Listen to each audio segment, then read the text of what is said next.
"This new system renders your role obsolete," my boss said, terminating me after 12 years as fleet logistics manager. "I'm Marcus Reed. I'm 38. I've got 2 kids." I nodded like it all made sense. Jackson Butler, Rivermore Freight's operations director, explained how their new logistics software would save them nearly $200,000 a year, roughly the cost of my salary and benefits. "We've uploaded all the routes and client protocols," he added, avoiding eye contact. "AI optimization is projected to be 20% more efficient than manual oversight." I let him finish. 12 years of dedication couldn't compete with a quarterly savings goal.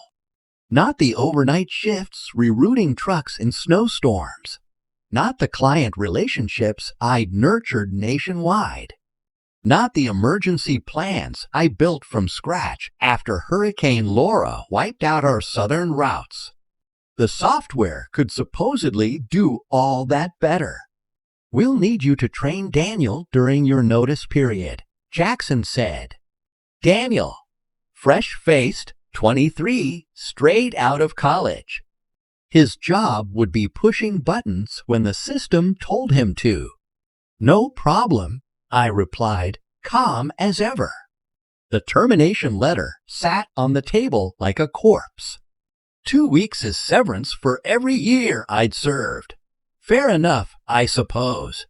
I cleared my office that afternoon, photos of my kids, a handwritten log of every client's quirks, and a folder with optimized delivery routes for perishable goods, routes that shaved hours by accounting for real-world traffic patterns, not just GPS data. That folder went into my bag. Nobody asked. Colleagues came by, awkward handshakes, half-hearted promises to keep in touch. Only Elaine from dispatch seemed genuinely upset. "Who do I call now when everything falls apart?" "You've got the program," I said, half smiling. 20% more efficient, remember? She rolled her eyes. "That system doesn't know Murphy Dairy's tanks start leaking if they sit too long. Or that Cold Stream and Murphy can't unload at the same time." I patted her shoulder. "It'll figure it out." As I passed the boardroom, I saw Jackson giving the execs a presentation, cost savings, charts, returns. I wondered if they'd calculated the loss of 2 decades of relationships I'd forged, from Memphis to Billings. No door slamming, no outbursts. I got in my truck, set the box beside me, and drove home. But I knew this wasn't the end. Not even close. I'd started at Rivermore back when they had 8 trucks and a whole lot of ambition. Old man Rivermore himself had hired me. "This company runs on trust and timing," he told me. "Tech evolves, people don't."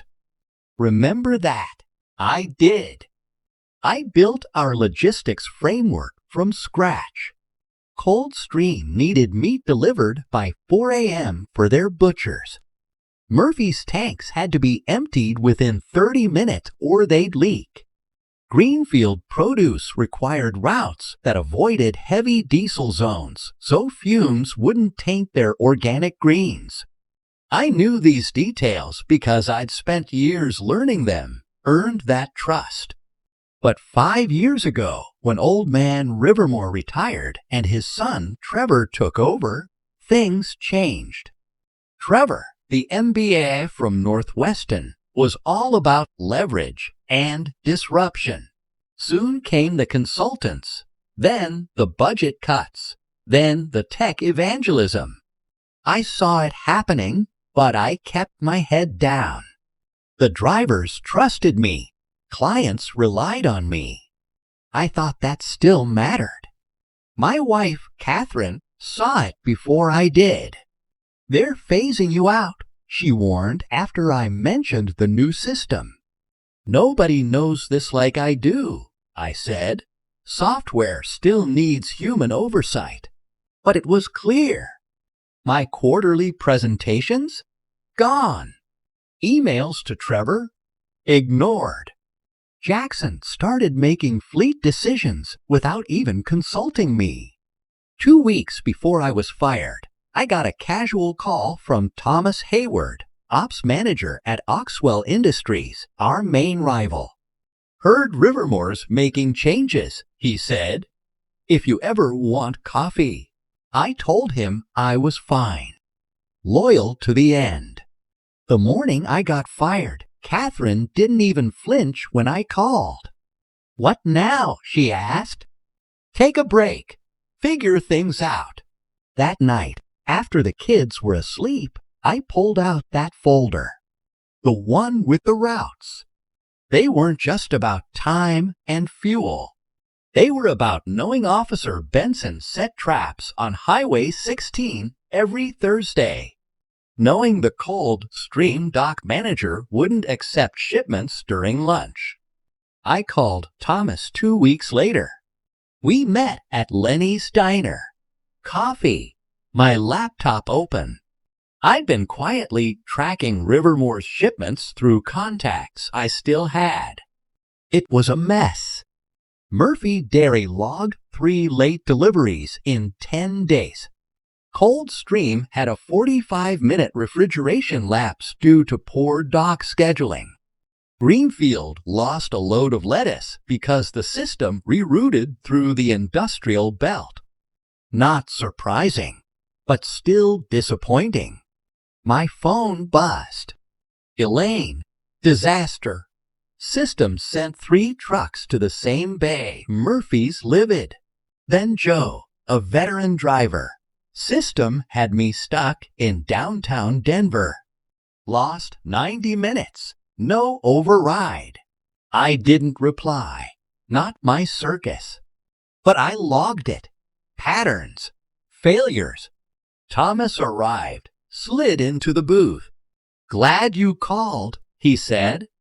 I closed my laptop. I'm not looking to burn bridges. We're not asking you to, he said. We use automation. But it's a tool. It doesn't replace people. Doesn't know why Murphy insists on Monday delivery or why Coldstream stock manager needs military precision. I studied him. What are you offering? Start with consulting. Help us understand the clients better. Maybe something permanent later. I thought of 12 years of know-how that couldn't be coded. I won't share Rivermore's proprietary info. Don't want that, he said. Just help us understand what clients actually need. I leaned back. Through the diner window, I could see Rivermore's shiny HQ. Glass and steel catching the afternoon sun. When can I start? Thomas smiled. How about now? I didn't feel angry or vengeful. Rivermore made their choice. I was making mine. As I reopened my laptop and started explaining Murphy's priorities and Coldstream's quirks, something settled inside me. I wasn't finished. I was just beginning. A month into working with Oxwell, I got a call. Jackson Butler. We need to talk, he said.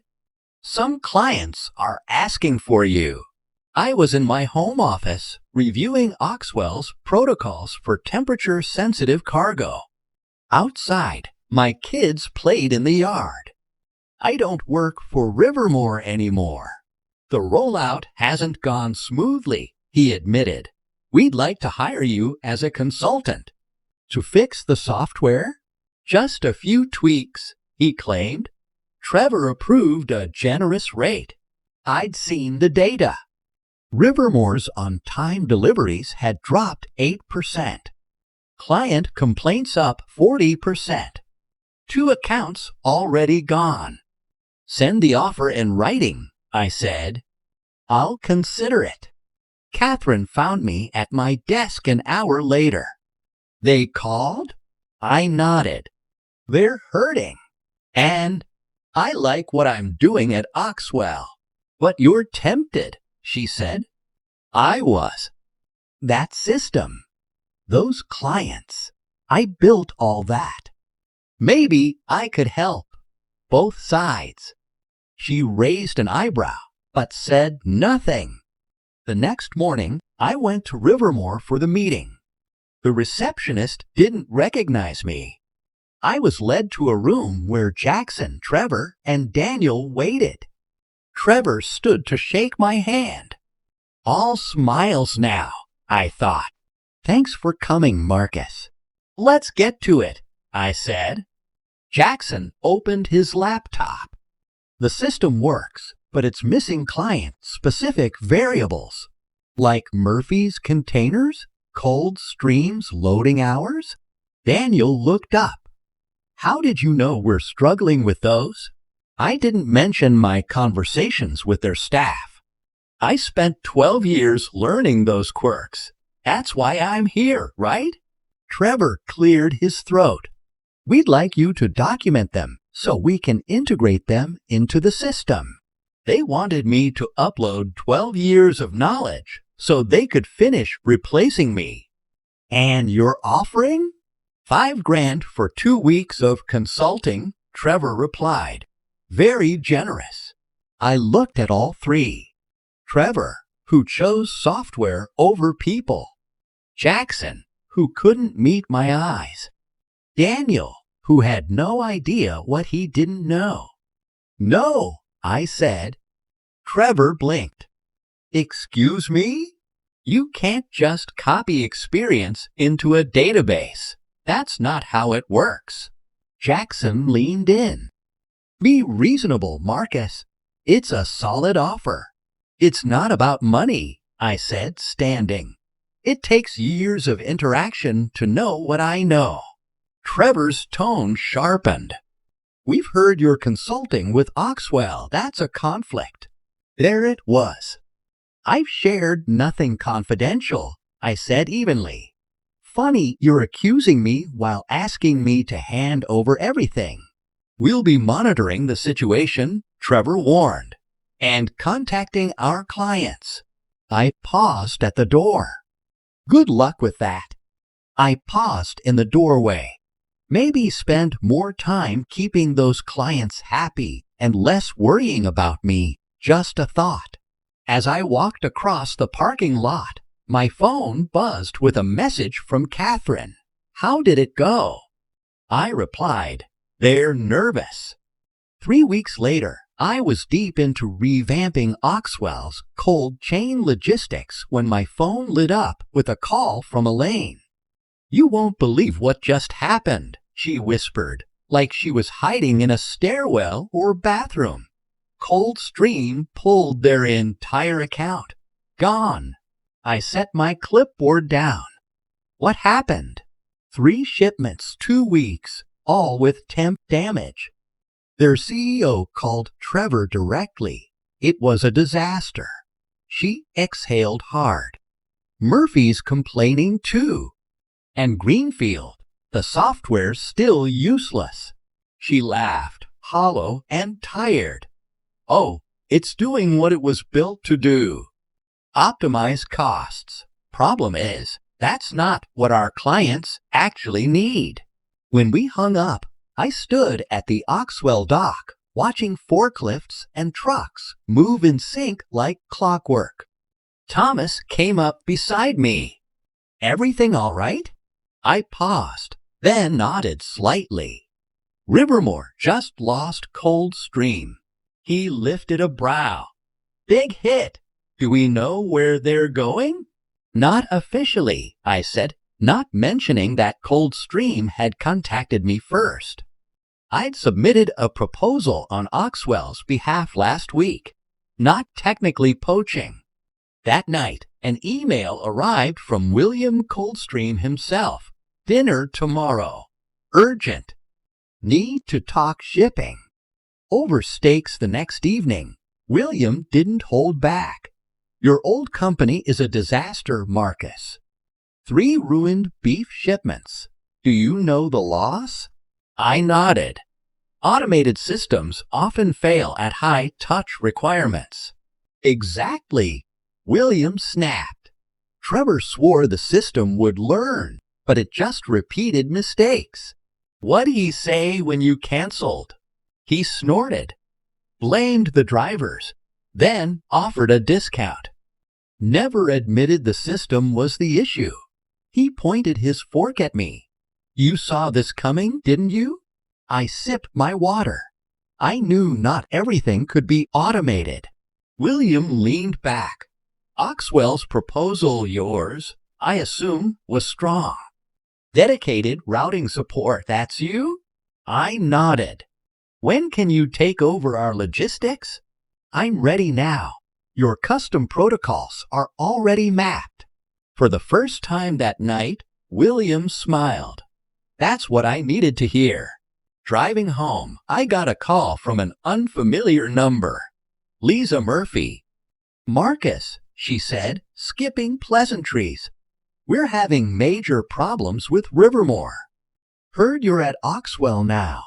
Next came Greenfield. Then 2 smaller clients. None of them I'd pursued. They found me. When I told Thomas, he just grinned. Looks like we need to finalize that full-time role we talked about. That Friday, I drove past Rivermore's offices. Lights on, people scrambling. Damage control. I felt for the staff. None of this was their fault. But then, I remembered Jackson's words. This system makes your role obsolete. They gambled on automation, forgetting logistics is about people, relationships, judgment, things algorithms can't replicate. I hadn't aimed for revenge, but when it came knocking, I didn't turn it away. By month 3, Oxwell had contracts with 6 ex-Rivermore clients, including their top 3, Coldstream, Murphy, and Greenfield. From my new office, I could see the dock operations I'd helped reshape. One morning, Thomas appeared in the doorway, just off the phone with Harrington Foods. They're switching too. Their 4th biggest client, I said. Was, Thomas corrected, smiling. Free for lunch? Exec team wants to finalize your role. As we walked to the conference room, he lowered his voice. Word is Rivermore's sinking. 15% layoffs. It didn't feel like a win. Not with good people paying for bad leadership. What about the software? I asked. He smirked. They've hired 3 consultants. Too little, too late. After lunch, now officially Senior Logistics Director, I returned to find Elaine at my desk. Hope it's okay, she said. Security let me up when I mentioned your name. Everything all right? She nodded nervously. Dispatch lost 8 people. I'm still there, but... She took a breath. Are you hiring? I saw the wear on her face, but not defeat. We are. Let's talk to HR. Over the next 2 weeks, I brought in 3 more ex-Rivermore staff, people who deserved better. One evening, I found Trevor waiting by my truck. Came to see it for myself, he said. He looked worn out, thinner. It's impressive. I didn't speak.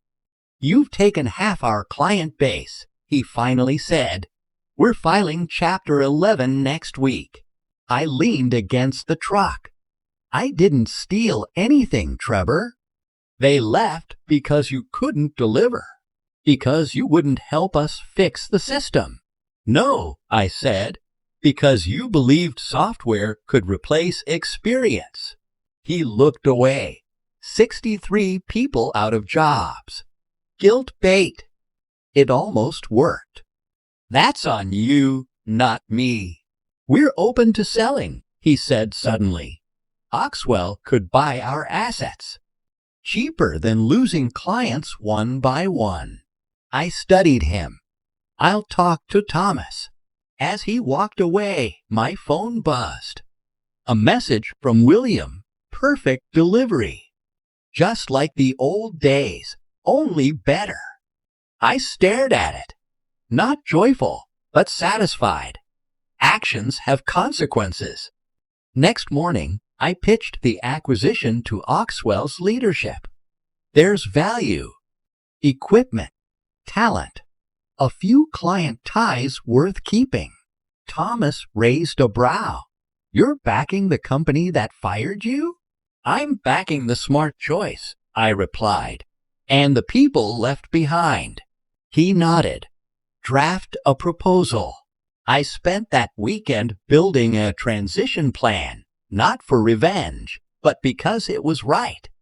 6 months post-termination, I stood in Rivermore's old lobby. The sign now read Oxwell. Jackson approached. Thanks for meeting. Thomas said you wanted to talk. Yeah, he said, glancing around. I've been offered a role on the transition team. Reporting to you. I nodded.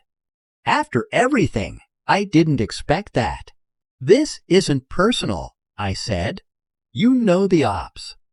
That matters. You mean, even though I was the one who fired you, you followed orders. We both know where that came from. He sighed. The software. It was a mess. You tried everything except trusting the people who understood the job.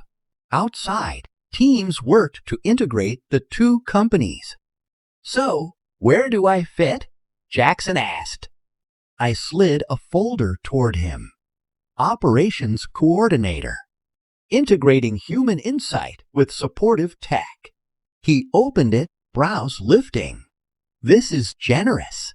It's fair, I said. Experience still counts. As we walked out, Trevor passed by, headed to meet Oxwell's legal team. Our eyes met.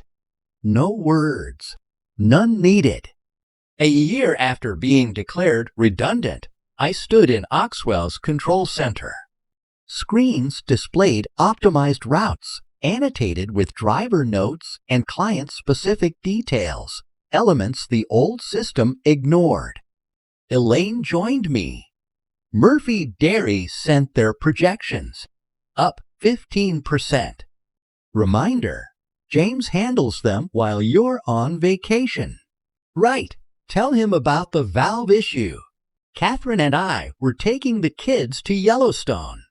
First real vacation in years. Thomas walked in, smiling. Board loved the numbers, especially our retention rate. I nodded. We hadn't just kept clients, we'd grown. Word had spread. We were dependable. Human-focused logistics is working, Thomas said. You were right. Later at the dock, I watched a driver prep for Cold Stream's next shipment. All ready, Sam? I asked. Yep, he said. Rerouted around Highway 16. GPS keeps pushing me that way. Trust your instincts, I told him. The system supports you, it doesn't replace you. At my truck, I turned for one last look at the facility. The software that replaced me had only proven the opposite. Some things can't be automated. I hadn't chased revenge. I found vindication instead.